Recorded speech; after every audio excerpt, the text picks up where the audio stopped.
Menteri Pertahanan AS Pete Hegseth dilaporkan memecat Kepala Staf Angkatan Amerika Serikat Randy George. Selain itu, 4 jenderal lainnya juga dipecat di tengah konflik Timur Tengah.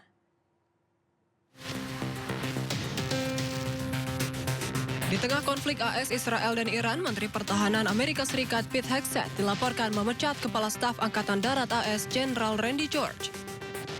Keputusan ini merupakan upaya Hegseth membentuk ulang struktur kepemimpinan militer. Hal tersebut dikonfirmasi oleh juru bicara Pentagon Sean Parnell melalui akun resmi media sosial X yang juga direpost oleh akun resmi Menteri Pertahanan AS.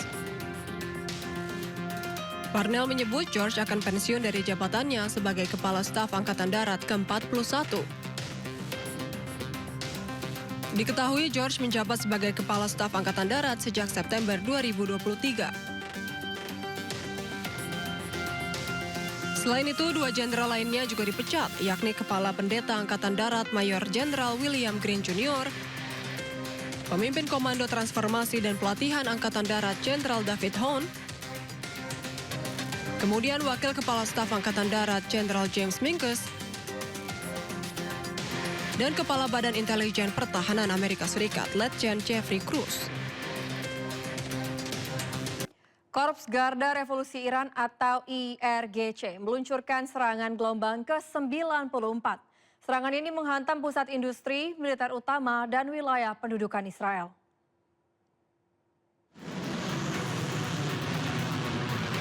Korps Garda Revolusi Iran atau IRGC meluncurkan serangan gelombang ke-94. Rudal balistik dan drone Iran menghancurkan pusat-pusat industri dan militer utama. Serangan tersebut juga menghantam lokasi-lokasi yang menampung komandan dan rezim Zionis Israel di wilayah pendudukan selatan, tengah, dan utara Israel serta Tel Aviv. Sebelumnya, IRGC melancarkan operasi True Promise 4 gelombang ke-93. Iran melontarkan rudal ke lokasi vital Israel seperti titik berkumpul dan pusat logistik tentara.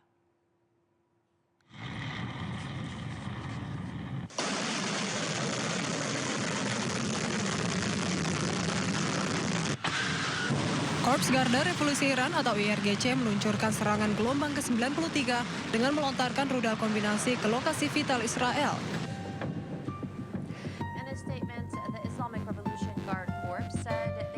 IRGC menyerang titik-titik berkumpul dan pusat-pusat logistik tentara Israel di wilayah pendudukan.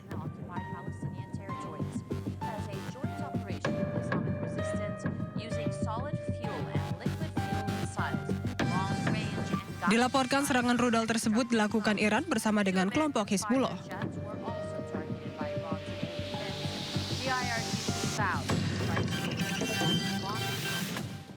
Pemerintah Iran meminta warganya untuk memburu pilot Amerika Serikat yang pesawatnya berhasil ditembak jatuh di Iran Selatan.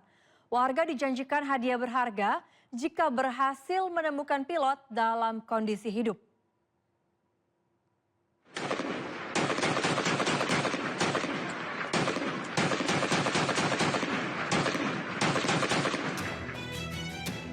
Warga beramai-ramai memburu pilot jet tempur Amerika Serikat yang berhasil ditembak jatuh pada Jumat siang.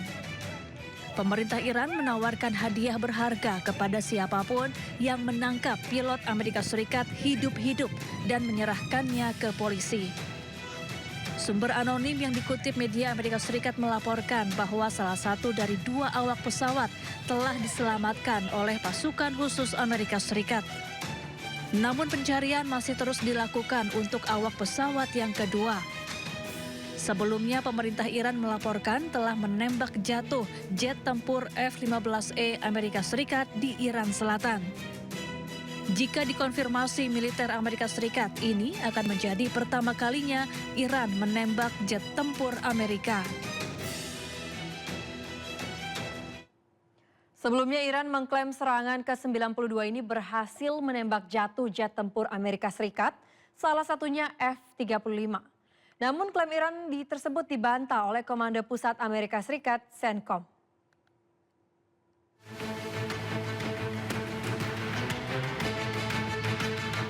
Korps Korps Garda Revolusi Iran atau IRGC merilis rekaman jatuhnya sebuah jet tempur di dekat Pulau Qasem setelah sistem pertahanan udara Iran mencegatnya.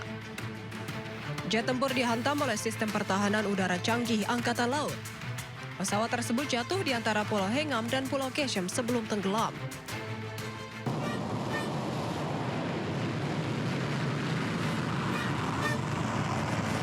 Pasukan Iran juga klaim menembak jatuh 2 jet tempur canggih AS lainnya, termasuk 1 unit jet tempur F-35 meskipun Presiden AS Donald Trump mengklaim telah menghancurkan sistem pertahanan udara Iran.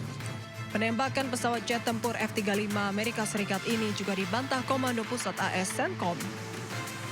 Sebelumnya, Garda Revolusi Iran mengklaim berhasil menembakkan jet F-35 hingga rusak parah.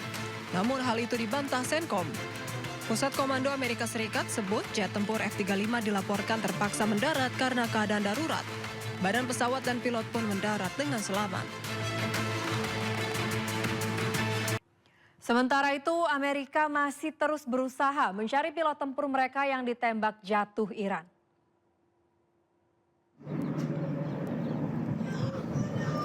Empat helikopter Black Hawk dan pesawat Hercules C-130 milik Amerika Serikat tengah melakukan operasi pencarian.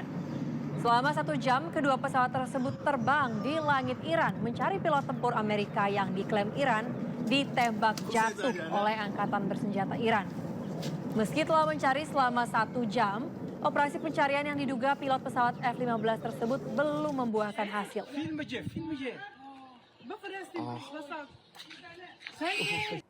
Sementara itu di Teheran, langit kembali menghitam oleh asap akibat serangan udara yang dilancarkan Amerika Serikat dan Zionis Israel.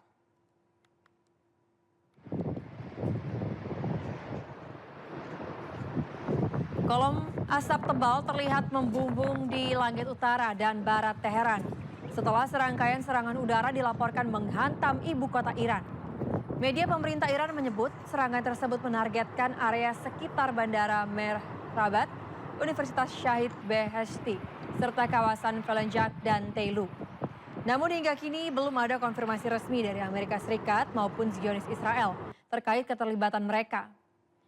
Situasi ini terjadi di tengah meningkatnya ketegangan kawasan menyusul operasi militer gabungan AS dan Zionis Israel terhadap Iran sejak akhir Februari lalu yang diklaim bertujuan untuk membatasi program nuklir dan rudal Teheran.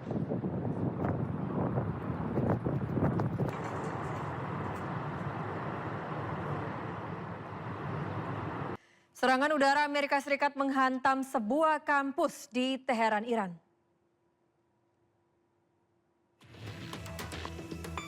Inilah kondisi Universitas Syahid Beheshti yang hancur usai diserang roket dari pasukan Amerika Serikat pada Jumat sore.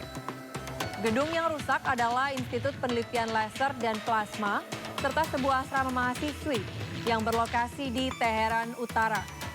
Kejahatan perang ini terjadi saat agresi militer Zionis Israel AS ke Iran memasuki hari yang ke-35. Pihak universitas mengutuk insiden ini dan menyatakan hal ini merupakan serangan langsung terhadap pengetahuan dan penelitian.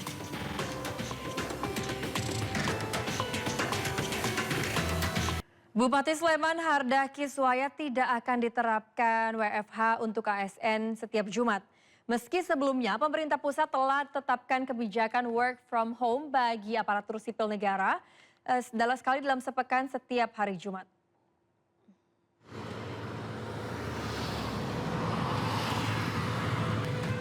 Pemerintah Kabupaten Sleman, Daerah Istimewa Yogyakarta tidak akan menerapkan kebijakan work from home atau WFH bagi aparatur sipil negara pada setiap hari Jumat.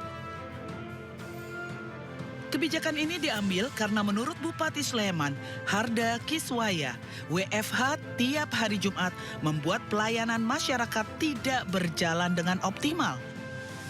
Terlebih, hampir semua organisasi perangkat daerah di Kabupaten Sleman bersinggungan dengan masyarakat. Itu perintah saya hormati. Dan berkaitan dengan WFH itu kalau di wilayah kabupaten, khususnya di Sleman itu nggak bisa optimal.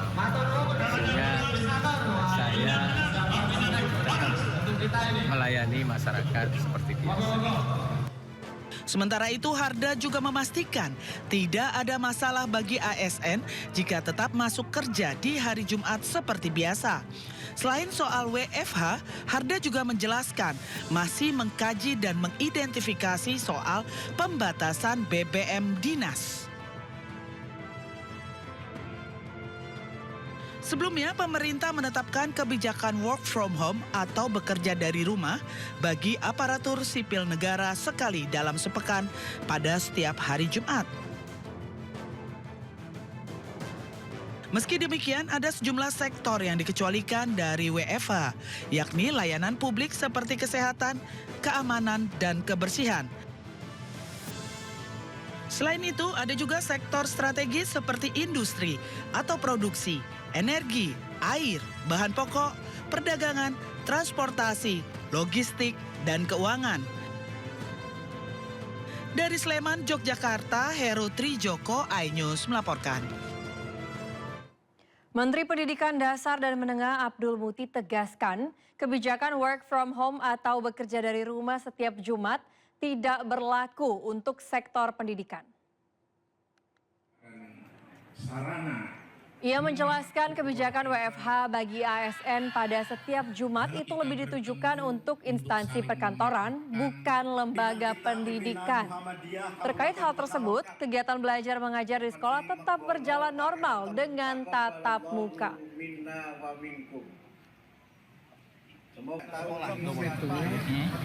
Tidak berlaku untuk sekolah. Jadi sekolah tetap masuk sebagaimana biasa. Tetap masuk sebagaimana yang sekarang ini berlaku. Karena sekolahnya masuk, ya guru-gurunya juga tetap masuk. Yang work from home itu adalah kalau di kantor-kantor. Saya di kantor kami di Kementerian Pendidikan Dasar Menengah itu kita ikuti aturan work from home.